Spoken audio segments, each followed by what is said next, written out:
प्रिय मित्रों, नमस्कार। आप सबका स्वागत है लक्ष्य क्लासेस टीसीपीआई यूट्यूब प्लेटफॉर्म पर। अपन कर रहे हैं क्लास 10 का अध्याय 12 जिसका नाम है पृष्ठीय क्षेत्रफल और आयतन। ये आरएसपीडी के अंदर भी है और सबके एग्जाम के अंदर ये पृष्ठीय क्षेत्रफल परिमाप वगैरह पूछा जाता है आयतन। इसके अंदर सबसे पहले अपन करेंगे लंबवर्तीय बेलन का पृष्ठीय क्षेत्रफल। लंबवर्तीय बेलन का पृष्ठीय क्षेत्रफल। इनमें से बेलन क्या होती है वो आप सबको पता होना चाहिए। बेलन क्या होती है सबको पता होना चाहिए। बेलन एक ऐसी आकृति होती है, ठीक है ना। ये त्रिज्या कहलाती है, ये ऊंचाई कहलाती है, ये त्रिज्या होती है। ये बेलन होती है जिसमें अपन आकृति बता सकते हैं। ये सिलेंडर, ये बेलन है, ठीक है ना। ये ऊंचाई कहलाती है, ये आर त्रिज्या है। इसके अंदर क्या है, ये आर त्रिज्या है। पहला कह रहा है ठोस बेलन का वक्र पृष्ठीय क्षेत्रफल होता है CSA, curve surface area. Curve surface area 2 पाई RH। h ऊंचाई है, r त्रिज्या है, 2 पाई का मतलब अपन जानते हैं। और इसके पीछे वर्ग इकाई लगाना है। बेलन के एक सिरे की परिधि जिसकी त्रिज्या r हो तो उसका परिमाप होगा 2 पाई r। क्या होगा 2 पाई r। परिधि ज्ञात करनी है तो अपन को क्या करना होगा, जिसकी त्रिज्या r है तो 2 पाई r होगा। ये परिमाप के बारे में बात कर रहा है, जिसकी बेलन के एक सिरे की आपको परिमाप ज्ञात करना तो ये हो जाएगा। बेलन के आधार का क्षेत्रफल पाई r स्क्वायर होगा। बेलन के यदि आधार वाला क्षेत्रफल नीचे वाला क्षेत्रफल ले तो पाई r स्क्वायर होगा। यदि इसका नीचे वाला एक सिरे का अपन परिमाप ले तो 2 पाई r होगा। यदि बेलन के आधार का क्षेत्रफल 2 पाई r स्क्वायर है, नीचे वाला ले तो पाई r स्क्वायर हो जाएगा। बेलन का संपूर्ण पृष्ठीय क्षेत्रफल TSA टोटल सरफेस एरिया। तो वक्र पृष्ठीय क्षेत्रफल पृष्ठ प्लस 2 इंटू आधार का क्षेत्रफल लेते हैं। क्या लेते हैं, आधार का क्षेत्रफल लेते हैं। ये आधार का क्षेत्रफल है, ये क्या है, आधार का क्षेत्रफल लेते हैं। तो 2 पाई r वक्र पृष्ठीय 2 पाई RH वक्र पृष्ठीय क्षेत्रफल है, पाई r 2 पाई r स्क्वायर ये आधार का क्षेत्रफल है दोनों। और पाई r 2 पाई r कॉमन लेंगे, h प्लस r ये वर्ग की संपूर्ण वक्र पृष्ठीय क्षेत्रफल आ जाएगा बेलन का। खोखला बेलन लेना अपन को। ये ठोस बेलन है, ये एकदम निम्न बेलन बोलते हैं इसको। ये ठोस बेलन है, ये खोखला बेलन है। खोखला बेलन के अंदर R1 R2 दो त्रिज्या होगी जिसकी ऊंचाई h होगी। तो खोखले बेलन के प्रत्येक सिरे का क्षेत्रफल पाई R1 स्क्वायर माइनस R2 का स्क्वायर। बड़ी वाली त्रिज्या इसमें छोटी वाली त्रिज्या घटेंगे। और खोखले बेलन के वक्र पृष्ठीय क्षेत्रफल होगा बाह्य पृष्ठ का क्षेत्रफल प्लस अंतःपृष्ठ का क्षेत्रफल 2 पाई R1h प्लस 2 पाई R2h। तो 2 पाई r h कॉमन 2 पाई h कॉमन लेंगे R1 प्लस R2 आ जाएगा। तीसरा आ रहा है आपके खोखले बेलन का संपूर्ण पृष्ठीय क्षेत्रफल 2 पाई R1 प्लस R2 कोष्ठक के अंदर h plus R1 minus R2 आ जाएगा।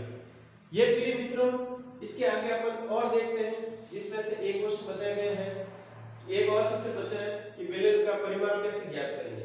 बेलन का परिमाप अपन कैसे ज्ञात करेंगे उसके बारे में जानकारी प्राप्त करते हैं। एक बार वापस देख लीजिए लंबवर्तीय बेलन का पृष्ठीय क्षेत्रफल और आयतन। ठोस बेलन का वक्र पृष्ठीय क्षेत्रफल CSA 2 पाई RH होता है। क्या होता है, 2 पाई RH वर्ग के। यदि एक सिरे की परिधि ज्ञात करनी है तो 2 पाई r होगा। और बेलन के आधार का क्षेत्रफल ज्ञात करना पाई r स्क्वायर होगा। और बेलन का संपूर्ण पृष्ठीय क्षेत्रफल ज्ञात करना है TSA 2 पाई r प्लस h होगा। और खोखले बेलन लेना है तो उसका क्षेत्रफल हो जाएगा पाई R1 प्लस R2। खोखले बेलन का क्या होगा, R1 प्लस R2 होगा।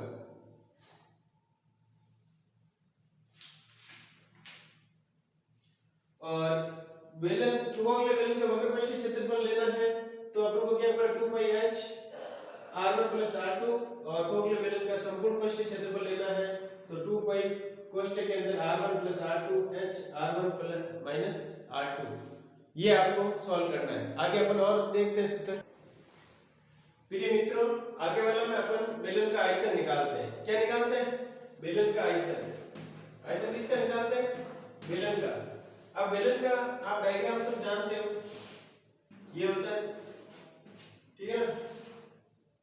बेलन का डायग्राम ये होता है, इसमें से आपको याद करना है ये r1 त्रिज्या है, ये त्रिज्या कहलाती है, ये ऊंचाई कहलाती है, जिसके अंदर बेलन का आयतन क्या होगा पाई r स्क्वायर h, पाई r स्क्वायर h आपके बेलन के आयतन होगा। घन इकाई पीछे यूनिट लगाना है और खोखले बेलन का आयतन हो जाएगा पाई r1 का स्क्वायर माइनस r2 का स्क्वायर इनटू h घन इकाई।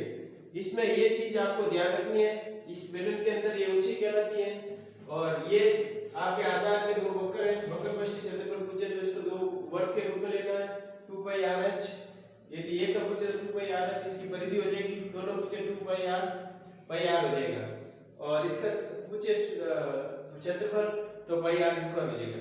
थैंक यू मित्रों, अपन और आगे करेंगे शंकु का अपन आगे करते हैं और इसके साथ मैं आपको ये कहना चाहता हूँ जो मैंने सूत्र लिखा है वो सूत्र आपके सबसे इम्पोर्टेंट है हर कंपटीशन एग्जाम में और क्लास 10 के हिसाब से बहुत इम्पोर्टेंट है और ये आपको बहुत अच्छी तरह से याद करना है। आगे अपन क्वेश्चन हल करेंगे तो अपन को पता चलेगा कि आयतन क्या होता है, क्षेत्रफल क्या होता है, परिमाप क्या होता है, ये सब चीजें अपन ज्ञात करेंगे। जब एक रूम के अंदर अपन को कलर कराना है तो क्या ज्ञात करेंगे और एक टंकी के अंदर पानी भरना है तो क्या ज्ञात करेंगे।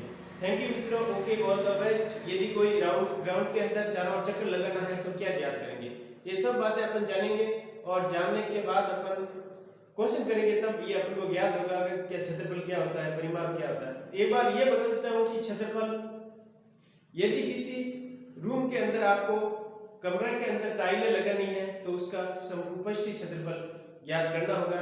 यदि किसी के अपन क्या कहते हैं किसी टंकी के अंदर पानी भरना है तो आयतन ज्ञात होगा और किसी मैदान के अंदर एक अपन चारों ओर चक्कर लगाते हैं तो वो परिमाप परिधि होते हैं, परिधि हो जाएगी। यदि किसी रूम के अपन कलर करेंगे तो वो परिधि ज्ञात करेंगे। थैंक यू मित्रों, ओके, ऑल द बेस्ट। आगे अपन क्वेश्चन और हल करेंगे। Thank you.